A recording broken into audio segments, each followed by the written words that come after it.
I just think that's the neatest thing since sliced bread. The microphone. Hey, top of the day to you. It's Saturday morning, 9 a.m. That can only mean one thing.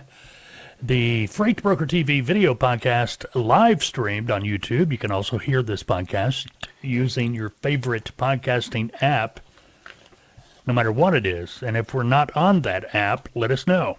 If you're looking for us on the app, look for Freight Broker TV. Hey, got an announcement coming up next week. Well, first of all, it is Memorial Day weekend. So I hope you're having a good, safe holiday weekend. The weather here where I'm at has changed to bring us a glorious weekend. The official first weekend of summer, as they call it.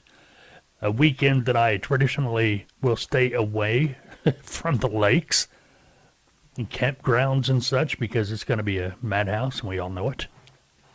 Now, next weekend, that's a whole different story. We've already got our places reserved for the camper. Going to take that out. Hopefully have a video for you next, a couple of weeks anyway, that we took from our campsite with the new Tautoa FBTV RV. So we will see about that. What's up today? What I was talking about. Coming up. It's coming up this week, starting May, the day after May 31st, June 1st. Join me, Morning Coffee, on the Tautoa YouTube channel, as well as the Tautoa podcast stream. Well, the Morning Coffee with Tautoa stream, podcast anyway. We'll get it here in a minute. It's new. Give me a break. It's the weekend. I'm in the holiday mood. I want to be out doing something like mowing the grass, washing the truck. Really, I want to be smoking some ribs or something. But anyway, that's another story. Might do that later today or tomorrow. Anyway, starting June 1st, you're invited to join me for a couple of minutes. Say a couple, 3, 4, 5, 6 minutes, whatever. Every Monday through Friday morning, 6 a.m. Central Time, I'm going to be hosting Morning Coffee with Tautoa. It's where we're going to be getting together for a few minutes, talking about things transportation related. Don't really know what we're going to be talking about all the time, but let's see. The first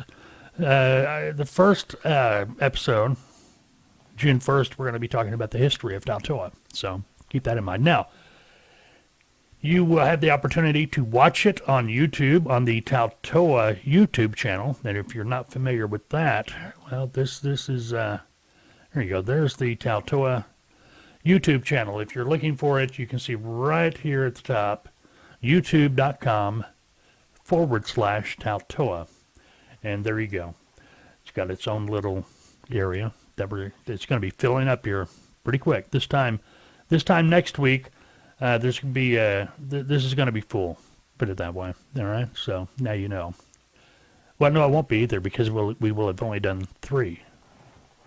So, because next weekend, Saturday, Sunday. Anyway, that's that. Now, next Saturday, the FBTV podcast, we will not be live streaming, but it will be available. We will have pre-recorded it and made it available on our YouTube channel, FBTV. We got a lot of channels, don't we? We're just happening. Anyway, top of the morning to you. If you don't know me, my name is Mike. Some people call me Little Arnie, if you can see if I can get this right here. Little Arnie. Arnie was my dad's name when I was a kid growing up. People used to always call me Little Arnie. Little I am no more, but still. Close to my heart.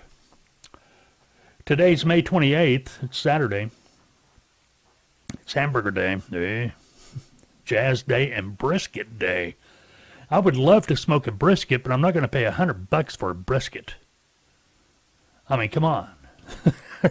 You know, so I really think, that they're talking about fuel prices and stuff, but hey, let's look at these meat prices a little bit. What do you say? And the holiday weekend, they ramped them up. You know what I mean? They really turned them up high, but anyway, FreightBrokerTV.com. You can catch all of our videos and such there. Matter of fact, if you've not visited FreightBrokerTV.com, I think I can fix that real quick. Yeah, here we go. Let me put this up here. This is FreightBrokerTV.com, right? Yeah. all the videos, podcasts, and everything. Don't forget about the mug. We got a mug. You can purchase that mug. Just touch there to order, and there you go. Take you right to the page in which you can order. Got all the pictures there, and it'll be shipped directly to you. But up here at the top, we got the FBTV videos, essential training, all of our videos. All of our videos are in here. The podcast.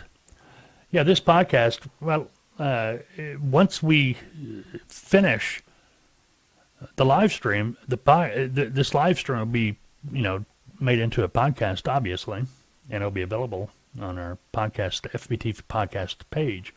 Now, if you want to watch the live stream, there it is. Right now, that's last week's live stream.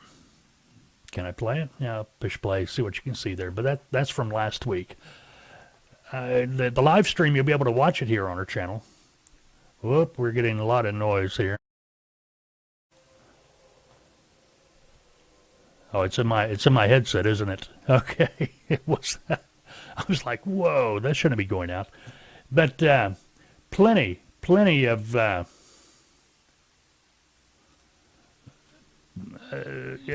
I'm getting at. If you missed the live stream, you can come to our website because it's not going to be on YouTube. You can come to our website, go to the FBTV live stream page, and you'll be able to watch the previous live stream. So, all right, we good to go on that? I hope so.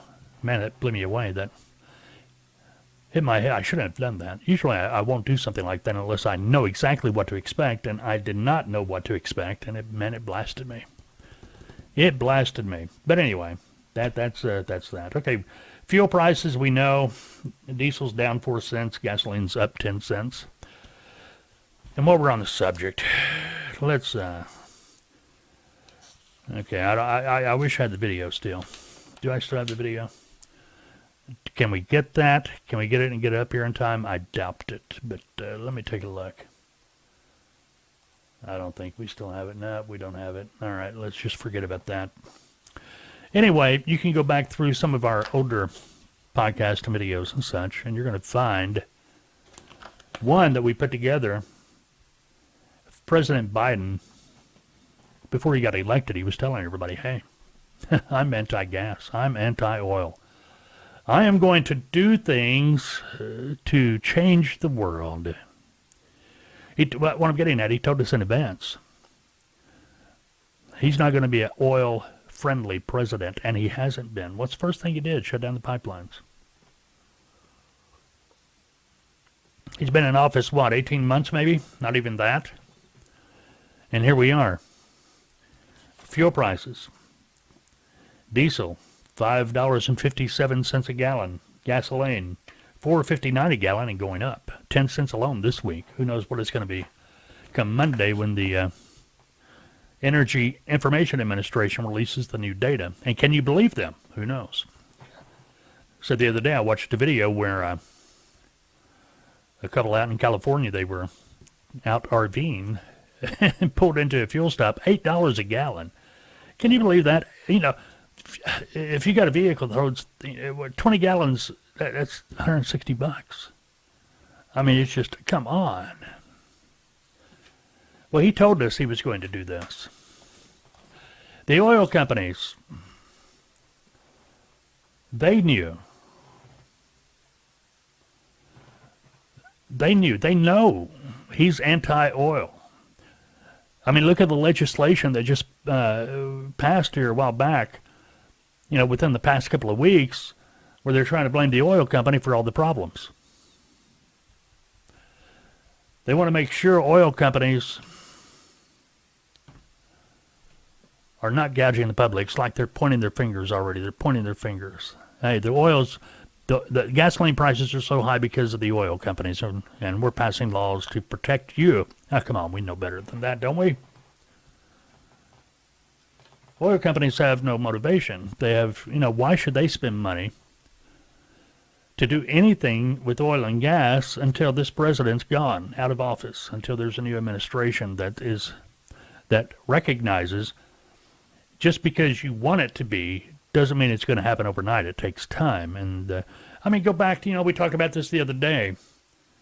President Kennedy, 1961, by the end of the decade, I want to land a man on the moon. Got the country behind him. What's Biden do? He comes in here immediately and says, hey, it's going to be electric now. Well, maybe they're starting to figure this all out. I'm sorry, I'm on my soapbox. This really aggravates me because we shouldn't be here right now. We should not be paying this kind of money for fuel. There's no reason for it. We should be, hey, developing electric. I'm great with that. Hey, no problem if that's what you want to do. Come on, get real. Anyway, the White House is now eyeing restarting idle refineries. The Biden administration is reaching out to the oil industry.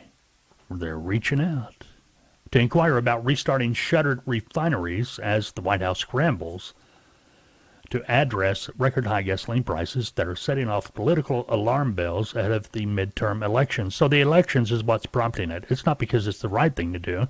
It's because, hey, we still want to do this, but we've got to win these elections, so we're going to back down a little bit so we can win the elections, and we'll get back to our agenda of screwing up everybody. Anyway, members of the National Economic Council and other officials have inquired within the industry. They've inquired within the oil industry about factors that led some refining operations to be curtailed. Well, we know why. They had an enemy in the White House. And if plans are underway, and they still do, and they know it. And if plans are underway to restart capacity, a person familiar with the matter said, the person who wasn't authorized to speak on the record, added no direct ask to restart operations was made. So they're kind of hinting around, hey, Mr. Oil Company, hey, good buddy, hey, fella, hey, how you doing? Hey, you been thinking about doing anything? Come on. You think the oil companies is going to do this guy a favor? Anything the oil companies will do now is for love of country. It has nothing to do with the love of the administration. My opinion. My opinion is worth about 2 cents. But I just think it's hilarious. Well, it's not. It's sad. You can't help but laugh. If you can't see the humor in this, everybody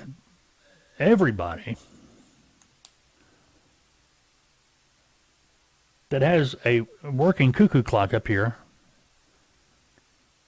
knows you can't just shut down the oil just because you want everything to be green. You can't do that. It's going to kill everything. I mean, the country. Oil, this pen, oil's involved. This microphone, oil is involved. Oil's pretty much in everything, but not as much in our cars and trucks as we'd like. But anyway, that's that. It's Q&A day here on the podcast, FBTV live stream. We do it every Saturday morning. We start at 9 a.m. Q&A, we got some good questions this morning. Matter of fact, we can't go any further until we get the today's impossible question asked. And again, a disclaimer, hopefully I won't forget to give you the answer before we get done. Okay, today's impossible question. The average person would travel up to 34 miles to find the perfect what? I can attest to this. I agree 100%. I will travel as far as 34 miles to get this perfect thing. What is it? Hopefully I'll remember that. Now, here's something great. Kim Kardashian has become the chief taste consultant for Beyond Meat. What's Beyond Meat? It's a plant-based meat substitute. It's not meat at all. It's fake meat. You couldn't get a better chief taste consultant, could you? Another drawback to California's current drought, a population explosion of rattlesnakes. Wow. I keep on seeing these videos on the news and things pop up about Lake Mead, Lake Powell, all that up there that's going dry. I mean, it's sad. You can see on the rocks up there where the level was and how much it's dropped. It's just, they're on their third straw system, whatever they call it, that actually gets the water out of the lake and sends it to Vegas for their water supply. They had one up here, then they had the second one. Now they're down to the third one that was built, 20 years ago, 10 years ago or something. Boy, what a mess. What a mess. Another item you might want to know, a survey among Americans found that 56% of us, I'm included, think we won't be able to afford to go on a vacation this summer. And that is due to the high price of fuel. We take many vacations. You know, if you got an RV, you know the mini vacation is the flavor of the month right now. That started back with COVID. Boats and RVs, boy, the last few years, it's been a banner time for them, those companies, because people couldn't travel. They couldn't go out and do things like they should have been able to do. So they found alternatives, and boating and camping became the alternative. And now, if you want to go camping, take your RV out, you better book a place 3 or 4 weeks ahead of time, if not a month. Forget the holidays.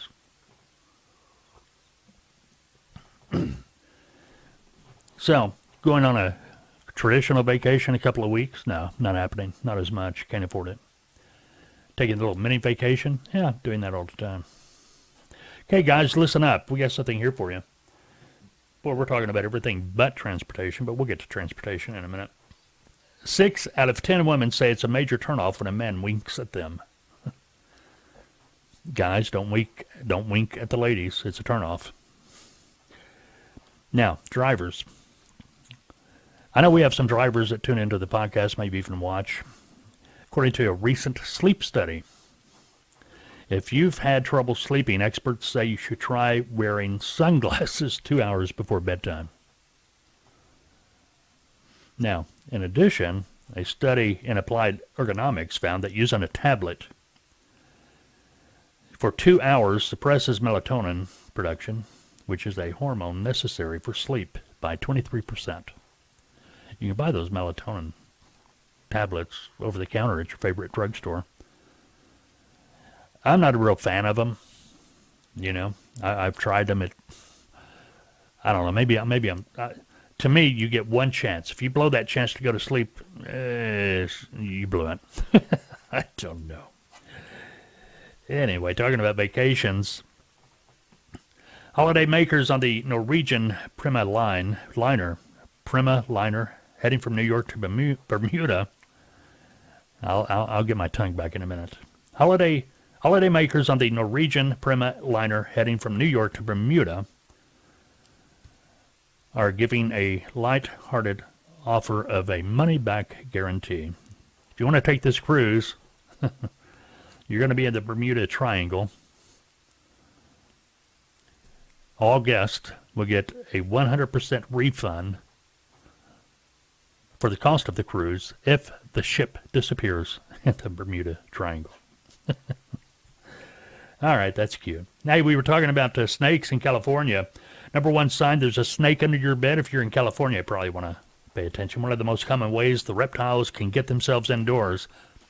Man, my wife would not like this story. I cannot repeat it to her. She don't like snakes. I don't like snakes. Anyway, one of the most common ways the reptiles can get themselves indoors involves cracks around your home's foundation that develop over time due to wear and tear, mainly because it can be so easy for them since they, get this, a snake can enter a gap as small as a pencil. They like quiet, cozy places, so under the bed, that's a perfect space, especially if you have a heating vent under or near the bed. Here's the first sign that one is cozying up under the bed. It's going to come from your ears. You're going to hear it. It's going to be sounds of hissing, slithering. Other evidence will be tracks in the dust, like you don't sweep. Come on, we all sweep. Tracks in the dust, or a snake skin if the snake's been there a while. Now, if I found a snake skin in my house, and that tells me it's been there a while, I'm not going to be happy about that at all. Okay, good news for the trucking industry, or truck prices anyway. Not great, but better than normal, what we've been experiencing lately. April used Class 8 prices, they're still high, but they're on the way down. The average retail price for a used truck in April was $101,192 for a used truck. When I bought used trucks, 35, 40,000, I'd get me a good used truck when I had my fleet. But anyway, that's still 75% higher than $57,988 a year ago. April dipped compared with March.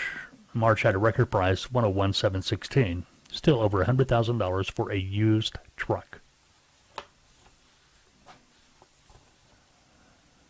While we're on the topic of used trucks, let's talk about the speed limiter. We've talked about that a few times over the last few weeks. FMCSA has granted a request to extend the speed limiter comment period. As if 12,000 comments aren't enough, they've decided to give people another 45 days to comment. They really dropping the ball on that one. Road Check 2022. A lot of you took my advice. That was last week. The annual 72-hour road check, one we've been telling you about for the last couple of months. Well, it seems like a lot of you took my advice and stayed home. Truck postings were down 16% compared to the previous week. So, that works. All right. My name is Mike. This is the FBTV podcast, video podcast. We live stream it on YouTube every Saturday, well, most Saturday mornings at 9 a.m.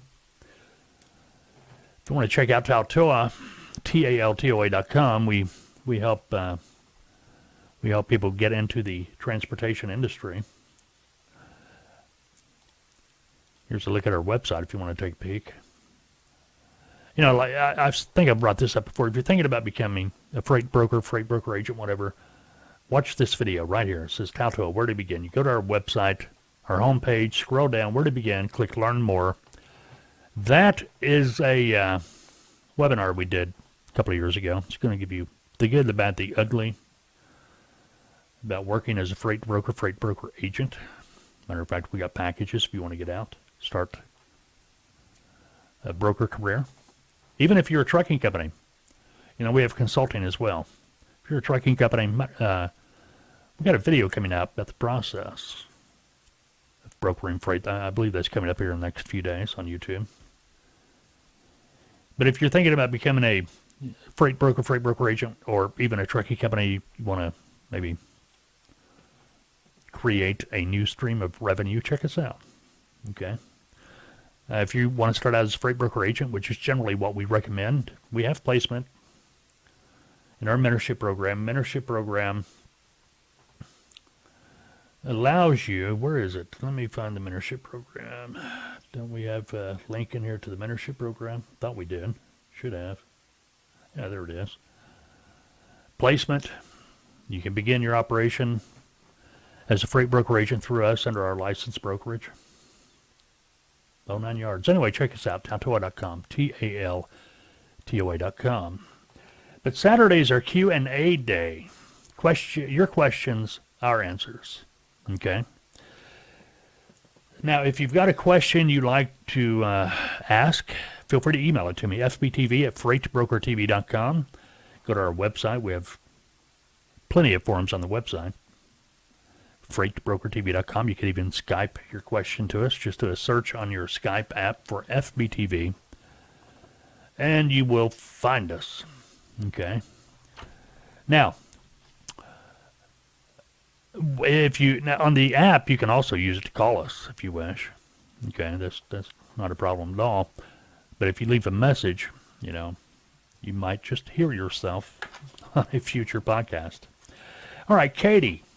Katie writes in, I'm a wife of a trucker, and within our family we have about 5 trucks. I really wanted to be a part of this business, but I just don't know how to go about it.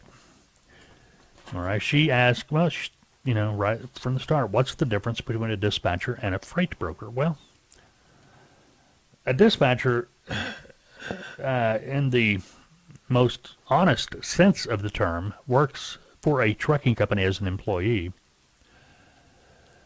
and they dispatch their trucks on whatever loads the company has committed to move for whatever customer or broker. Simple as that.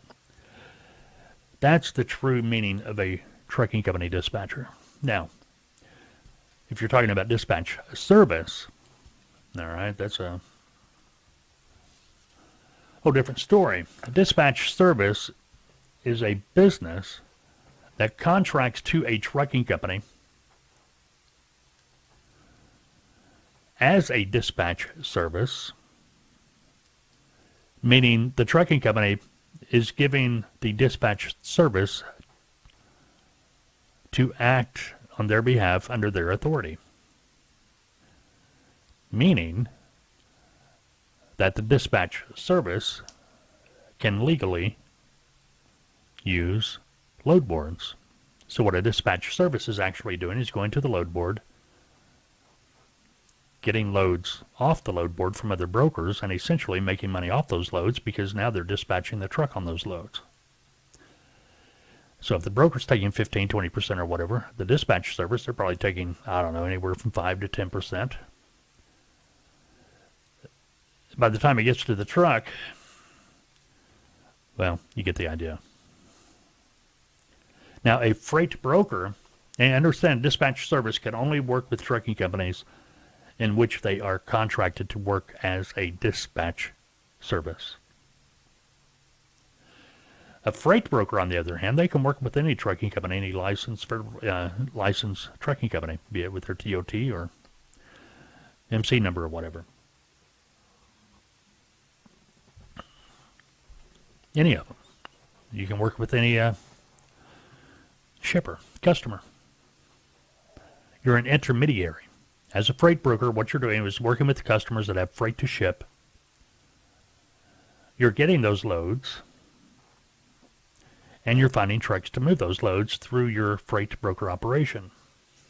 Now, the way a broker makes money is you will get the load from the customer. The customer is going to be paying X amount of money, and what you're going to do is sell that load to a trucking company, and you're going to take a percentage off the top of what the customer's paying you.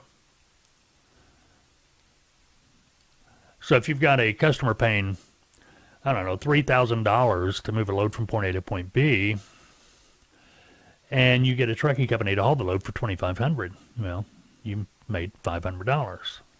That's if you are the freight broker. If you're an agent for a freight broker, you're going to make a commission on that $500, and the standard commission, industry standard, is 60% of that profit. So if that was your load, you had a $500 profit on that load, and you were the agent on a 60% contract, well, you'd make $300 on that load. Simple enough. Now, that sounds all easy, well and easy and good and everything, but understand it takes work.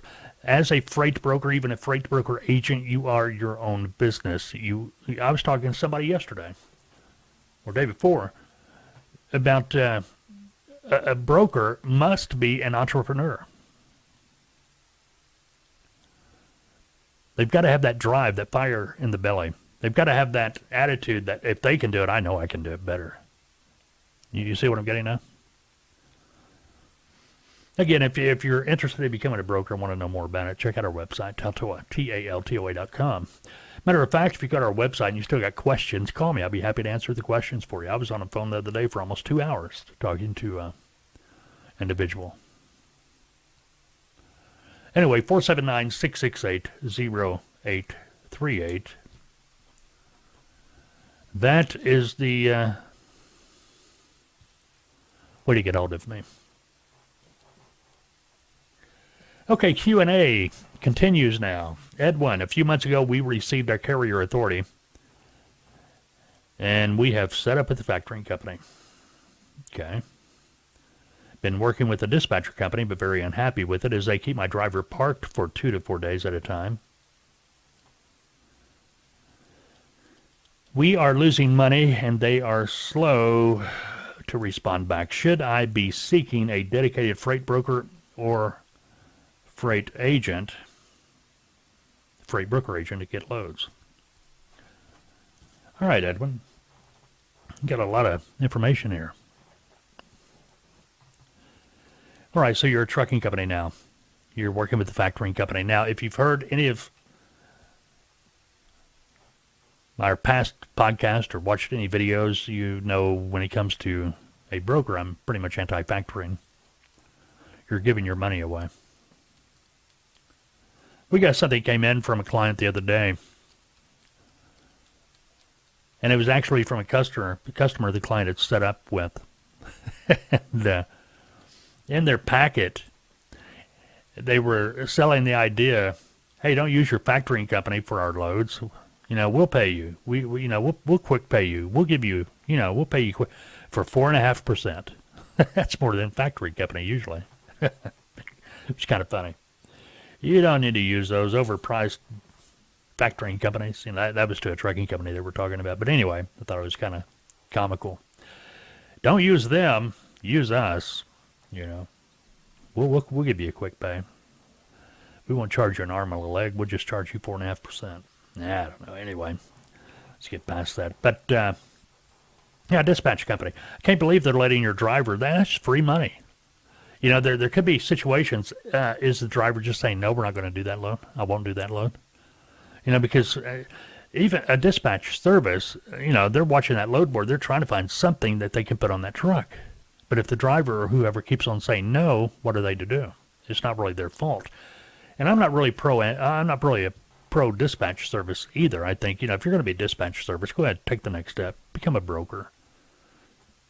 You're going to make more money. The reason people usually start a dispatch service is because they're too lazy. Too lazy, don't know how, don't want to, don't care about going out here and finding their own customers. Matter of fact, we don't have time to get into it today, but there's an article that was in Overdrive magazine on their website anyway. We're going to be, I think we're going to have a special podcast only coming up here in the next few days. Because there's an article in there that says, key to better freight rates, speak your broker's language through data, business confidence, and market knowledge. And the reason this concerns me, they got people from truckstop.com, they got DAT, they got an owner-operator in here. A lot of people talking about this and that and this and that. Here's how you negotiate with the broker, blah, blah, blah, blah, blah. I'll go over it. Negotiating with the broker is not difficult, Matter of fact, we have a lot of trucking companies when they come into our training at Taltoa. And because they're wanting to start a brokerage, not only to have a additional stream of revenue, but at the same time, they're learning how a broker works. They're learning techniques. By learning a broker techniques, if you're a trucking company, you can counter whatever they're doing. You see what I mean? You know what's going on. You know the full picture now. But anyway, we're going to be talking about that coming up here. Now, it's going to be a special podcast. We're going to be talking about that article because it's painting a picture. I'm not saying that there's not truth, but it's not the whole painting. You know what I mean? It's kind of like Bob Ross. Okay, put a few lines on it. Okay, it's starting to look like a tree, but until you fill up the whole canvas, you can't really see the picture, and that's what we're going to do. We're going to fill in the canvas with this podcast coming up. But anyway, back to Edwin. Yeah, that dispatch service. I can't say it's their fault. I can't say it's your fault. There's a lot more to it, but they're slow to respond back. Have they always been slow? They may just be getting tired of you hearing your driver or whoever it might be saying no. Anyway, you go on to say, should I be seeking a dedicated freight broker or freight broker agent to help me get loads? No, Edwin. Yeah, you're going to come up with brokers you want to work with on a continuing basis because you get to know them. You've built a relationship. You can get certain loads from them. They're going to be fair. You want to find a good broker, in other words. You've got to find your own customers, though. That's the trick. Okay, now let's say you're paying this dispatch service 10%. All right, 10%. maybe you're moving, I don't know, $20,000 worth of freight within a month. Okay, you're paying that dispatch service, $2,000 for getting loads for you off the load board, which is also add to that another 15, 20% or whatever, because the broker, they're getting their money out of that. You'd save more money and make more money by hiring someone to be a dispatcher for you direct. To get out there, drum up some business. Your operation should be set in such a way, your business plan should be set up so your account, your customer base is right there near the base of your operation. That's where you're going in. You may not have enough trucks. You only said we just, it looks like maybe one truck. Keep my driver, you talk singular, not plural. So yeah, you're not going to be able to go in and sit down to a contract, but you're going to be able to deal direct with shippers on a per shipment basis. In other words, they'll make loads available to you, and if you want to haul that load, you can, and you're going to get 100% of the rate. You're not going to get 80, 85% of the rate, so that money is what you're going to be making. But if you get somebody to do that for you, they work for you, you have control of them, you're paying them. Yeah, it may take a couple of months to get everything rolling, but they're going to be, that's their job. If you get a dedicated freight broker agent, you're still losing money. You're giving away money. The only time you should be working with a freight broker is when you need a load to relocate that equipment to a destination you really need that equipment to be. In other words, a backhaul. All right, that makes sense. Okay, like we've been saying, every Saturday morning, 9 a.m. YouTube, well, most Saturday, but every Saturday is going to be a Q&A day anyway, but we live stream here on YouTube every Saturday morning, the FBTV Podcast. It's Q&A day. Larry writes in, he says, I'm wanting to hire a freight agent, but I was wondering, if the agent is new and has no experience, what should their commission be? Well, Larry, that's totally up to you. I've seen companies bring in agents as low as 40%, and I see companies out there that tout 80%, 75%, 85% commission to their agents. Now, with that said, it's been my experience whenever you start looking into those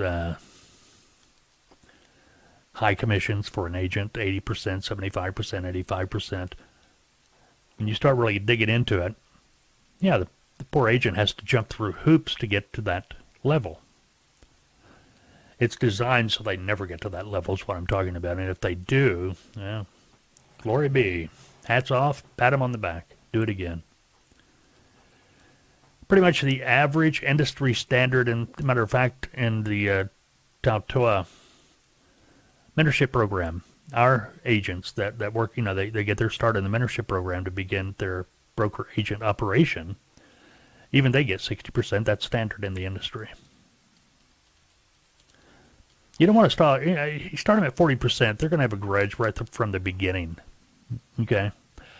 Our clients that come to Tautoa, we tell them, hey, okay, a standard industry commission for a freight broker agent, 60%. Yeah, there might be some a little bit higher, some a little bit lower, but when you get down to that 40% level, that's a pretty good indication you are not actually contracted.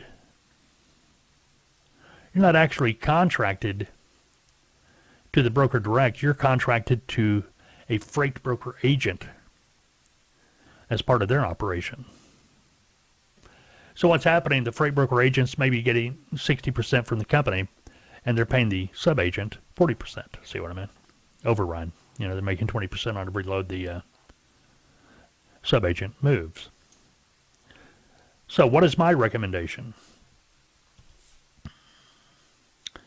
My recommendation is 60%. What you're trying to do is build loyalty. You bring somebody in new with no experience. Matter of fact, that's how Tautoa got started, actually. Go back in time. We had a broker operation. I may have told you the story before. I'm sure I have many occasions, but we needed to add on brokers for our broker operation. Now we're going back 25 years plus.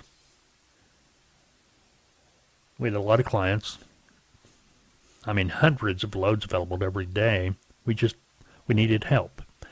And the decision time came, okay, do we hire experienced agents or new? We opted for new so we could train them our way. No bad habits. We could develop that loyalty. And that's what we did. And anyway, that's what I'm getting at with you. You have the opportunity to bring them in, no experience, and train them your way. Now, Now, one thing we did run into, we brought in inexperienced agents, and it took us about a week and a half to figure out, okay, now we got a bigger problem because we're spending more time training than we are brokering.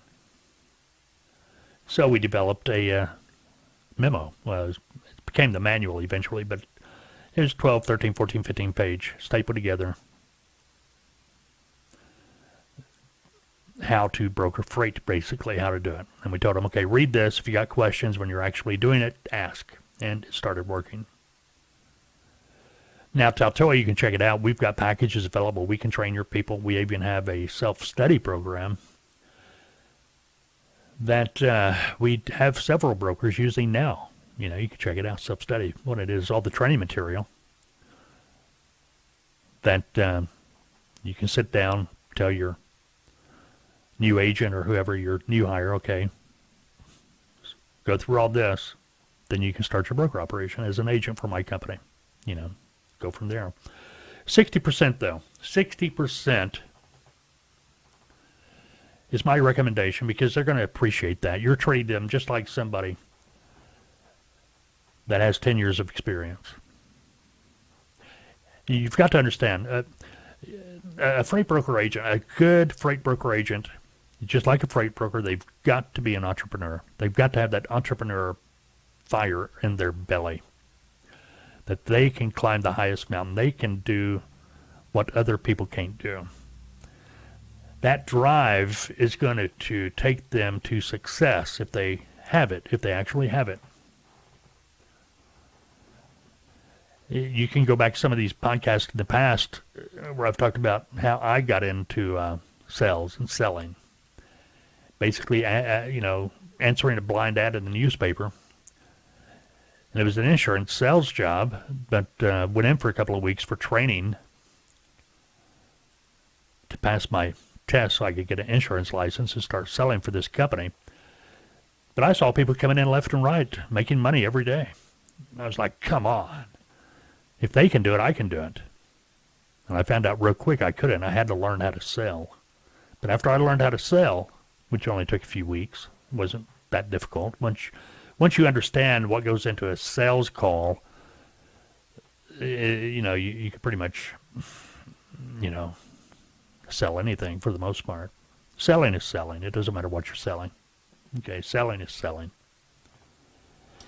But that's what you're looking for. You're wanting that loyalty. You wanting somebody to come work for you. You train them. You bring them up the way you want, and you can advance them later on down the road. And I'm not saying pay them a bigger commission because the drive is for them to make money, the commission. That's their drive. An average broker agent, they should be doing around $1,500, $2,000 a week in net, more. A lot of them do more, but, average. Here's the thing. If you got one agent, you develop them, and they're doing $2,000 a week in net. Okay, you're paying them 60%. Yeah, they're earning $1,200 every week. Well, as long as they move $2,000 a week on average, you're making $800. Think if you've got 10 agents like that, now you're making $8,000 a week. See what I mean?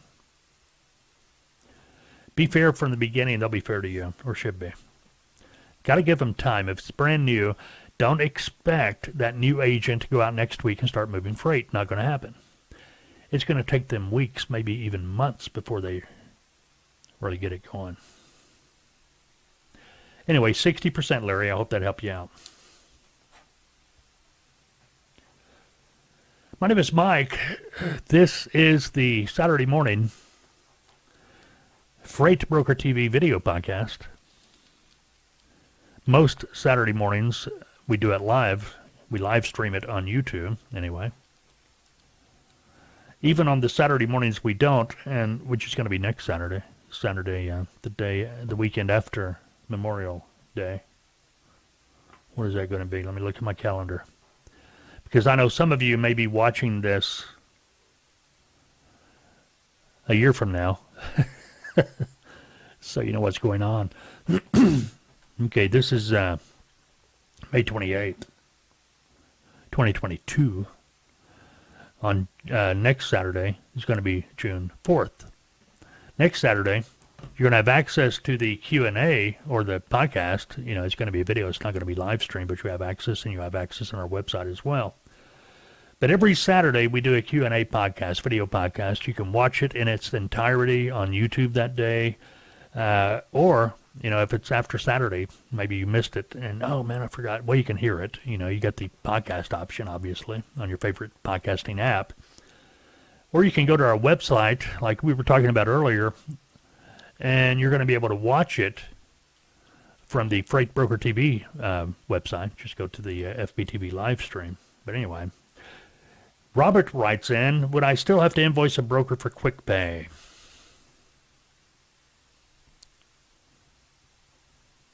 Would I still have to invoice a broker for quick pay? If I do, would I just create an invoice with the load details and email it to the broker?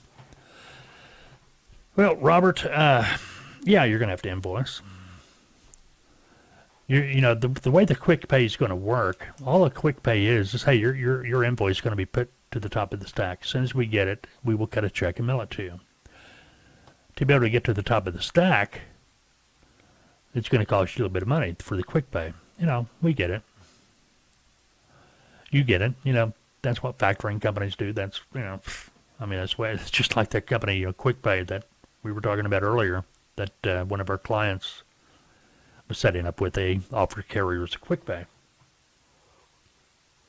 So they wouldn't have to go through a factoring company. Now, as a carrier, I totally understand why you need your money quick. It costs a lot of money to operate a truck. A lot of people don't get that. I mean, today's fuel price is $5.57 a gallon. Here, let's do this.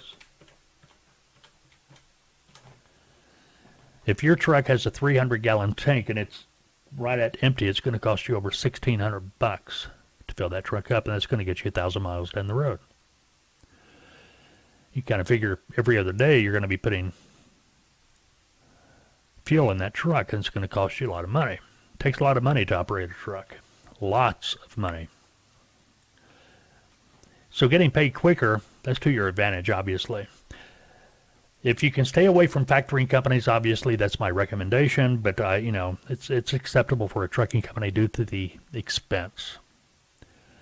But if you get away without using a factoring company, you're going to be better off. But anyway, so the broker offered quick pay. Yeah, you still got to present your invoice. Now, I will tell you this, before you send the invoice via email, you need to make sure you're able to send an email invoice with all the documentation for the load, because you're just not going to send the invoice. You got to send the signed bill of lading, any other documentation that goes with that load. Because quick pay, generally, it's going to have to be on a clean bill of lading. You know, if there's a problem with that load, yeah, don't even think you're going to get a quick pay on it, because the broker can't quick pay you until they have all the details, until they know what the shipper's going to do. That can delay the whole ball of wax. But if it's a clean bill of lading, you know, like I'm saying, yeah, the broker generally will have no issue doing a quick pay. But you need to contact the broker before you even email anything to find out if they accept copies of documents. A lot of brokers will not pay on copies of documents, and these documents would be like bill of ladings, you know, things of that nature, documentation that's involved with that load. You've got to send them originals. Even certified copies, a lot of brokers won't pay on because their customers will not accept certified copies. Okay? Quick story. A couple of years back, a trucking company took a load from one of our clients, moved it. Everything went off without a hitch until we got the call asking why that truck did not make the final stop. Or there was like 3 or 4 stops on the load, wanting to know why they missed a stop. Huh? Well, come to find out, that trucking company had factored the invoice through their factoring company. And, we were trying to figure it out. Okay, the paperwork's signed. We got all this here. Everything looks right. What is going on? Trucking company saying, no, I didn't have to make that stop. What the trucking company had done, believe it or not, they had photoshopped the load confirmation that was sent to them from our client, the broker, and they removed one of the stops. They just took it out. Like it wasn't even there. We didn't know. We had the original, we had the original load confirmation that was sent and signed to the carrier. Yeah, we presented that to the factoring company and ruh-roh. Now we got fraud going on because factoring company paid the trucking company. You see what I mean? Yeah, I mean, it just turned into an ordeal. But the trucking company, that's a no-no. You got to be honest.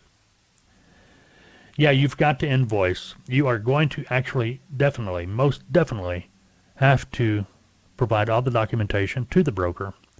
Your invoice, signed bill of lading, any other documentation that may go with that load, that's going to have to be presented. Because all the Quick Pay is doing is moving your invoice to the top of the pile. So instead of having to wait 2 or 3, 4 weeks to get paid, you're going to get paid, pretty quick, within just days. All right, Robert, I hope that helped you out.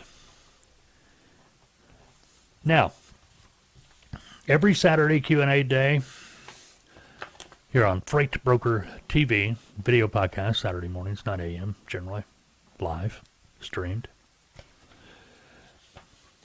FBTV is brought to you by Tautoa. We are a training and consulting firm. We specialize with freight brokers, freight broker agents, trucking companies wanting to add an additional stream of revenue to their operation.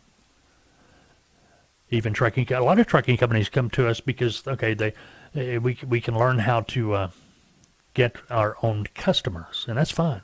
But usually before they get done, they've decided they're going to start brokering freight too. All right, today's impossible question. Let's get back to that. The average person, and I can attest to this, the average person would travel up to 34 miles to find the perfect what? Perfect what? The answer, hamburger or cheeseburger. I can agree. There's a Whataburger 45, 50 miles north of us. We're in Fort Smith, Arkansas. Up in Fayetteville, there's a Whataburger. I have been so tempted to drive up there to get a Whataburger, but I haven't because it's just a little bit too far. 30 miles? Yeah, I'd probably do it. 30-minute drive. But Fayetteville's a college town, too, and I don't want to get involved in all that traffic. And anyway, if you ever been coming down, what is that, 49 now? It used to be 540. Before that, it was 71, whatever they want to call it this week. Yeah, it's pretty congested. Lots of traffic. But Whataburger. Man, anytime I go to Texas, down to Shreveport, man, I knew where the Whataburgers were that I'd hit. Now, Fort Smith is supposed to be getting a Whataburger. Big sign out on 0 Street in Fort Smith. Well, that's where the water park is, and they got a big banner. I mean, this is a huge banner dangling off the top of the water slide. One of them up there. Whataburger coming soon.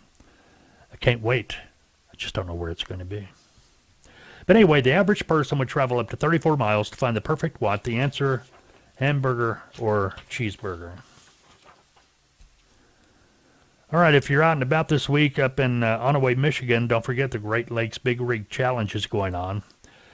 A couple of weeks from now, June 7th through the 11th, American Truck Historical Society Annual Convention going to be happening up in Springfield, Illinois. So here's something, too. This is coming up the following weekend, June 17th and 18th, if you're up around McCungy. Am I pronouncing that right? Probably not. I'll tell you a story about Pennsylvania. When I was a driver, I would have to haul loads to 84 Lumber. 84 Lumber, all over PA. I guess maybe all over the eastern seaboard, I'm not sure. But I used to haul lumber at 84 Lumber. And I thought, what a weird name. What a weird name. What a weird name for a lumber company. 84 Lumber. Why did they name it that? And I delivered to 84 Lumber, 80 Interstate 84. That must be it, I-84, 84 Lumber, okay. And I always thought that till I got a load going to 84 Lumber in 84, Pennsylvania. It all made sense after that. But up there in McCungy, M-A-C-U-N-G-I-E, McCungy, Pennsylvania, June 17th and 18th. This sounds pretty cool. I'd like to see this. The Antique Truck Club of America National Meat and Flea Market. Oh, I thought it was going to be an antique truck show. But I bet they have some up there. I bet it'd be pretty neat. Anyway, if you're up in that area, check it out. All right. It is Memorial Day weekend. A lot of you all are at the lake, going to be on the road doing whatever you do. Some of you are going to be like me. Now we'll stay home this weekend simply because. Anyway, whatever you're doing, be safe. And have a great weekend unless you've made other plans. We'll talk real soon.